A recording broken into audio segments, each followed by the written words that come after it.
I've never quite gotten used to this. This is a very Chinese phenomenon, music in between. Okay. Let me preface this by saying I think it's useful to try to bring into focus, the major areas that are deserving of work.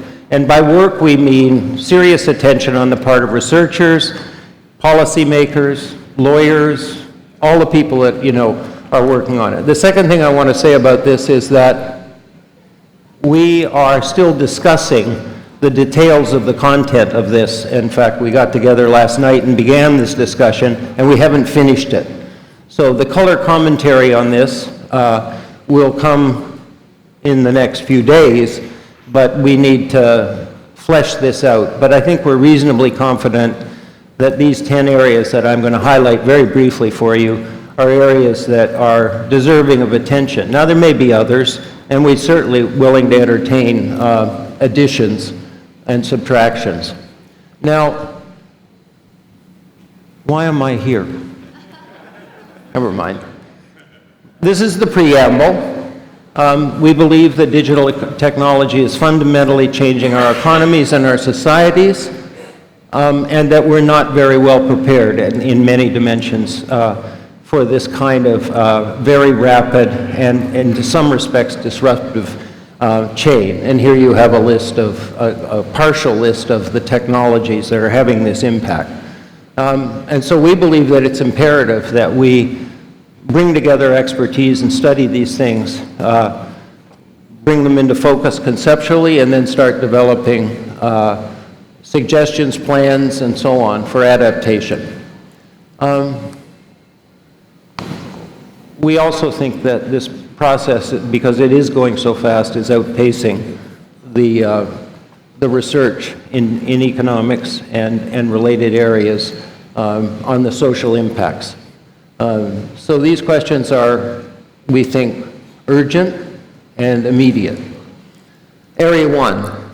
This has to do a little bit with what I was just talking about, balancing benefits and challenges. So digital technology looks to us to have enormous promise. People are justifiably optimistic about its impacts especially in developing countries. But we also clearly have fairly daunting challenges to face. For example, the internet is in the process of being regulated. The World Wide Web is now a kind of misnomer. That regulation is occurring at the national level. We're in the process of balkanizing the internet, and that has serious consequences in terms of the open global economy. We had a discussion about this with Chairman Jack Ma yesterday, asking if there are ways to maintain the benefits, the enormous benefits for developing countries of the open global economy while dealing with the need to have some kind of regulatory control of the internet. Second, this may be the single most important one. We need to understand the dimensions in which digital technology creates opportunities for inclusive and especially sustainable growth patterns. And here we use the word sustainability to refer to our planet, to environmental sustainability. So this is, for those of you who are familiar with the Sustainable Development Goals, this is a different, more narrow use of the term sustainability.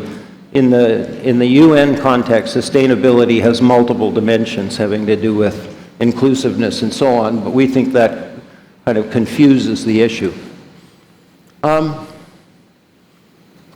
Now, there's some very good news on this front. The mobile internet really eliminated a hypothesized digital divide not terribly long ago. And the world is rapidly in the process of having virtually everybody connected to the internet on mobile devices. Now, we're not there yet. That's a dimension of inclusiveness that's overwhelmingly important. We believe that digital technology is going to have important effects on building low-carbon, energy-efficient growth patterns for the global economy. smart energy grids, smart cities, all kinds of things are going to fall under this heading. Third, we think we have to address this question of jobs, work, income distribution, skills transitions, and so on, that are much talked about, at least in the developed countries, where people are concerned. There are just startling differences between countries in terms of the attitudes towards automation, robots, and so on. Some feeling quite sanguine about it in some countries, and others, on the verge of being terrified. I think the majority view, I may be wrong about this, is that digital technology is not in the long run going to produce a shortage of jobs, that is, opportunities for employment. That rather the big problem is a transition to a world in which people have to have skills that are complementary to the technology rather than skills for which the technology is a reasonable substitute. I think you all know, at the risk of using economic language, that all technology revolutions have enormously big effects on relative prices, on the relative prices of goods and services, assets, including human capital, etc. And this is no exception, right? And we're seeing the effects of that in income distribution data and so on. This, left unaddressed, is going to produce a backlash against the digital technologies with kind of unknown consequences. Fourth, Chen Long already mentioned this, but we can't just pass on the question of data security and privacy. It's too important to people, and it's too important to economies and nations. We have a lot of discussion and analysis to be done in this area, but the question that we really want to address is, to what extent can we treat this as some kind of absolute right, and to what extent do we have to recognize that data to be useful has to be aggregated, pooled, and analyzed, and a lot of the benefits, think of artificial intelligence, come from that process. I think there's fairly general agreement that there is one almost universally accepted right that people have, and that is, and Chris made this point last night, people have a right to know who has access to their data and what they're going to do with it.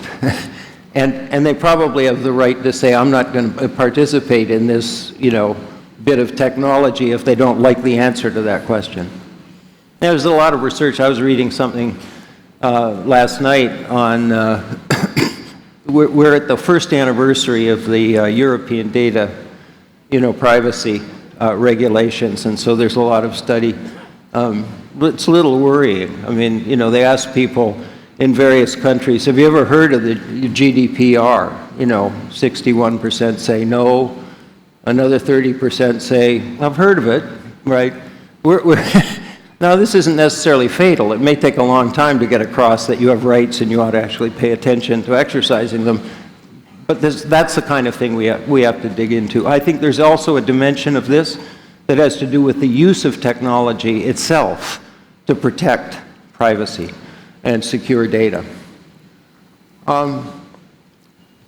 This, I think, comes from the Luohan Academy study of the digitally enabled platform-centered ecosystems that have been built in China.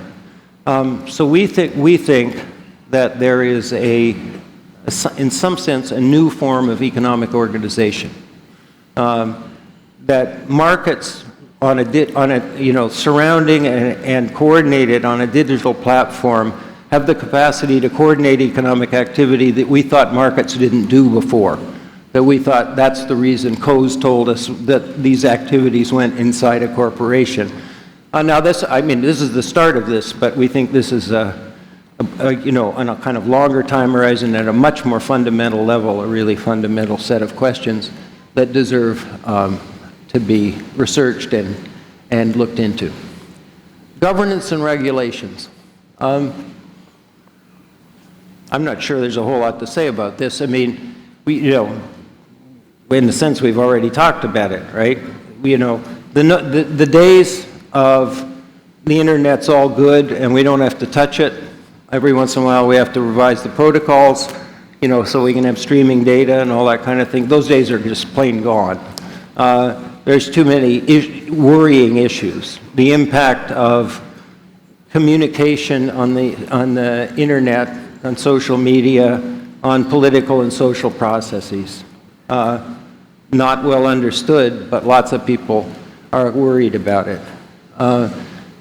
And I think the underlying issue is we have to accept that there's going to be a period of regulation coming, that the regulations will not be identical across countries for really fundamental reasons, difference in governance structure and values, and maybe even, you know, initial conditions, vulnerability to instability, social and political instability, and so on.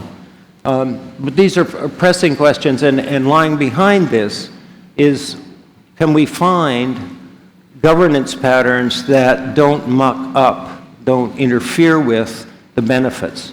I mean, well, I'll come back to it in a minute, but if you have regulations that say, we need to have the data resident in our territory, right?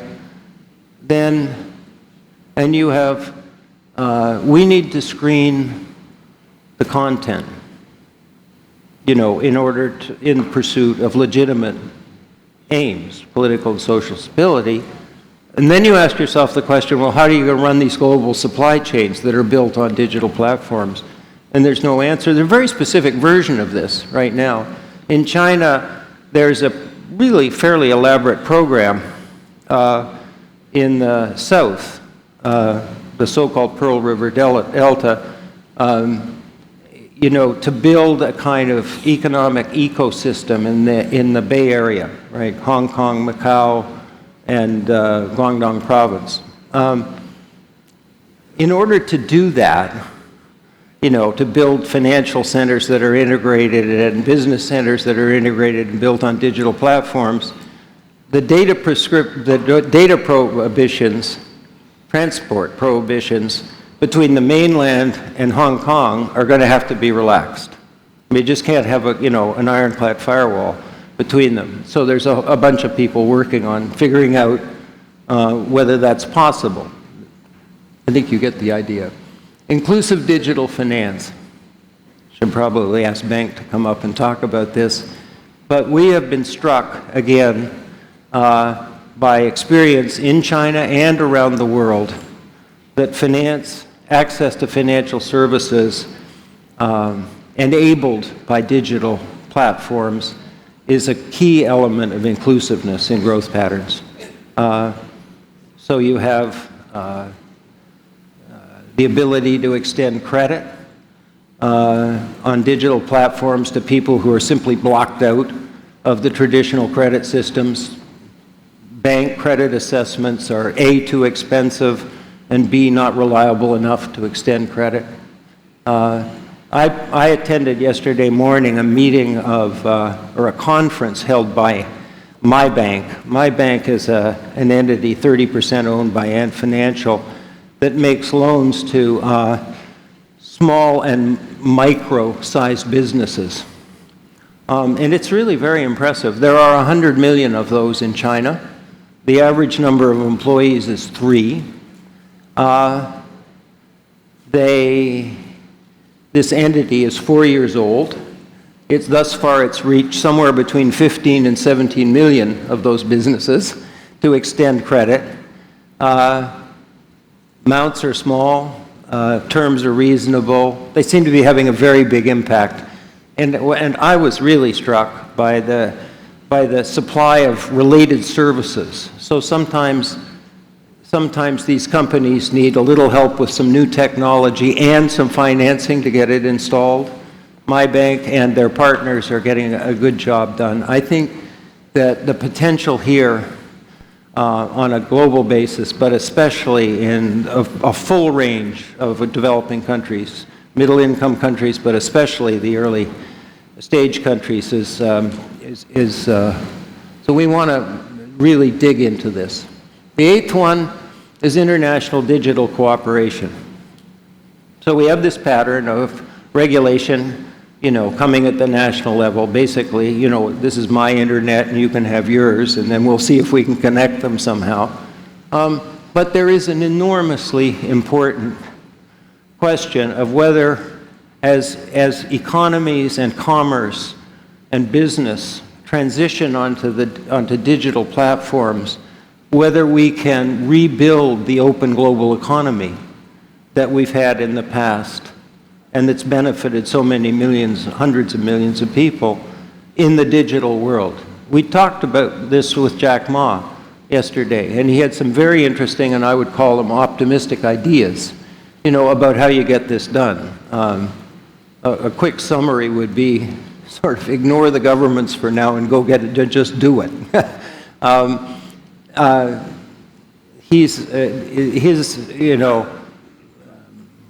So targeted, inspired activism is really something to behold. Anyway, this is crucial. Right now, there's not much progress on this. I mean, there isn't really a sort of, structured discussion of how to get this done at the multinational level. It's certainly not occurring in the WTO, as far as I know, and probably not elsewhere. But it's important. A little color commentary.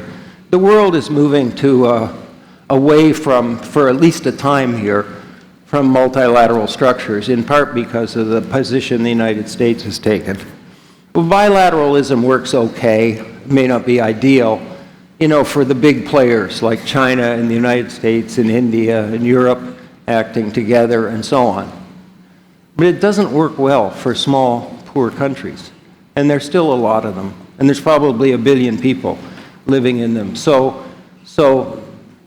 many, many people on this planet care about, the late starting, economies and realize that this is important. There isn't a growth model for early stage developing countries that doesn't in some way have to do with accessing the global economy, because domestic demand is just big, small, and restrictive with respect to specialization and all the things we know, power, growth, and productivity increases.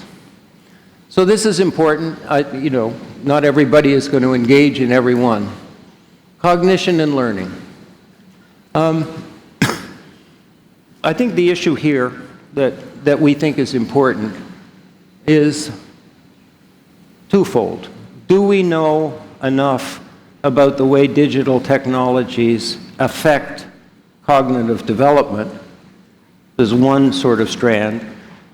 And can we explore ways in which the digital technologies expand the tools we have for acquiring knowledge? And that is a full range from scientific work to assessing, cognitive weaknesses and strengths in students in schools. There are companies in Europe and the United States and China that are applying artificial intelligence to target educational interventions and bring people up to speed. Not only target interventions, but target the interventions with special attention to the differential learning capabilities of various kids. On the scientific front, we have some examples. I mean, artificial intelligence has now been turned loose on DNA sequences. It's a very powerful tool for looking for patterns in DNA structures that are correlated with proclivities for various diseases. But I think we're at the very, very early beginnings of this. In the social sciences, for example, can we use these technologies to deepen our understanding of the economies? And finally, ethics and responsibilities associated with technology. So I think that you can start to hear a discussion of these issues now. There's a discussion of ethics surrounding artificial intelligence. There's a discussion of, is it really true The technology marches along to its own drum, and then we humans have to adapt to it. One of the points that's made in the Luohan Academy report is you can adapt technology to the skills that are already there, right? It's, you know, the scissors have two sides, and you can work with both of them. So there are ethical issues. There are issues of values and normative questions on a wide range of fronts that we think belong in this thing. So that's our set of research and, you know, research topic headings where define research broadly, I guess is what I would say. So let me stop there. I would like to ask any of my colleagues on the advisory council if they'd like to add anything. I'm sure I've left out a great deal. And see if you want to add anything to this. Jen? Chris? Bang? Tom? All right. We will come back to you in the not-too-distant future with a fleshed-out version of this with some substance under each of the headings. And I thank you for your attention.